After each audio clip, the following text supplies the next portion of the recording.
grand 3, calcul d'air. Donc là, c'est un formulaire où il faut retenir. Pour trouver l'aire d'un triangle, je fais la base, ce côté-là, fois la hauteur divisé par 2. On doit apprendre ça par cœur. L'aire d'un cercle, ou plutôt l'aire d'un disque, donc l'intérieur, ce serait pi fois r au carré. Donc pi, je vous rappelle, sa valeur approchée, c'est 3,14. Et r, c'est bien sûr le rayon de ce cercle. Donc il faudra faire pi fois le rayon au carré. Et pour les volumes, donc en dessous, grand 4, les volumes. Le volume d'un prisme ou d'un cylindre.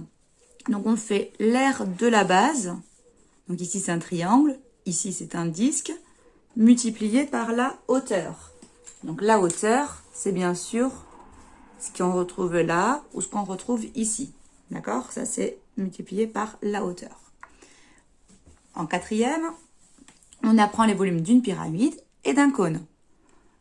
Donc les formules, c'est l'aire de la base. Donc la base ici, c'est ce polygone. Et là, c'est ce disque. L'aire de la base multiplié par la hauteur.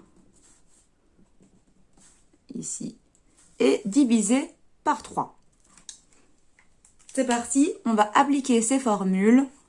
Donc les formules de quatrième, c'est-à-dire cette formule-là, pour la pyramide et pour le cône. Donc on retient, on met du fluo, on doit apprendre par cœur cette nouvelle formule, qui est l'aire de la base fois la hauteur divisé par 3. Et ça nous donne le volume. C'est parti. Alors, l'exercice 14. Ici, on a un cône. On aimerait trouver son volume. Donc, la formule, c'est toujours la même. L'aire de la base fois la hauteur divisé par 3. L'aire de la base est donnée ici. Ça vaut 9 cm². Alors, comment je sais que c'est une aire? Parce que l'unité, c'est un centimètre carré. Donc, il y a 2 dimensions. Je sais que c'est une aire. Le volume, on va écrire l'aire de la base fois la hauteur divisé par 3. L'aire de la base, c'est donc 9 cm². Donc, 9 fois la hauteur qui se trouve ici, c'est 3. Et on n'oublie pas de diviser par 3. Je simplifie et j'ai la réponse. C'est un volume, donc c'est en centimètres cubes. Ici, on a le volume à calculer de cette pyramide. Donc pareil, c'est la même formule. L'aire de la base fois la hauteur, le tout divisé par 3. L'aire de la base est donnée par ce nombre-là. Donc c'est 15 cm², donc j'ai 15, fois la hauteur, elle se trouve ici, c'est 4, et le tout, on doit le diviser par 3. Donc je sais que 15 divisé par 3, ça fait 5. Donc ce volume n'est rien d'autre que 5 fois 4, qui fait 20. C'est en centimètres cubes. Numéro 15. On vous demande de calculer l'aire d'un carré de côté 5 cm.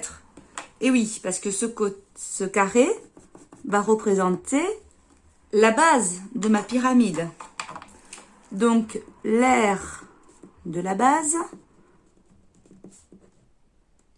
l'aire, ça va être le côté au carré, c'est-à-dire 5 fois 5, et donc 25 cm².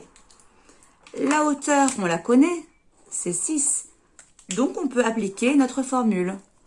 Donc, le volume, c'est l'aire de la base fois la hauteur divisé par 3. Ce qui nous donne, l'aire de la base, on l'a calculé, ça faisait 25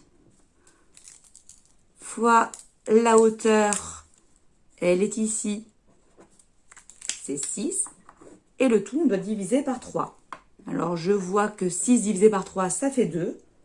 Donc là, c'est 25 fois 2 qui nous donne 50 cm3.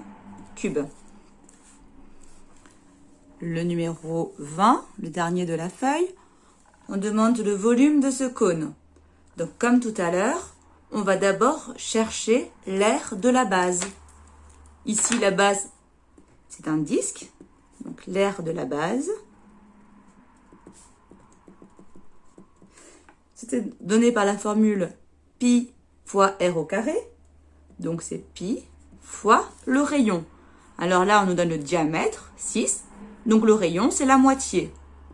La moitié de 6, bien sûr, c'est 3. 3 au carré. Pi fois 3 au carré. 3 au carré, 3 fois 3, ça fait 9. Donc, ça fait pi fois 9, qu'on écrit tout simplement 9 pi centimètres carrés. Le volume est donc donné par l'aire de la base fois la hauteur divisé par 3, toujours la même formule. L'aire de la base, on a trouvé que ça faisait 9 pi fois la hauteur, elle est ici, donc ça vaut 10. Et le tout, on le divise par 3. Alors là aussi, je vois que 9 divisé par 3, c'est facile à faire de tête, ça fait 3, parce que 3 fois 3, ça fait 9. Donc on a 3 fois pi fois 10. On peut faire 3 fois 10, 30. Pi, on le laisse à côté. Et voilà le résultat, ça nous fait 30 pi centimètres cubes. On entoure les deux résultats qu'on a trouvés. Si jamais on veut une valeur approchée de ce volume, rien ne nous empêche de remplacer pi par 3,14 et de trouver une valeur approchée à l'aide de la calculatrice. Cette vidéo est terminée.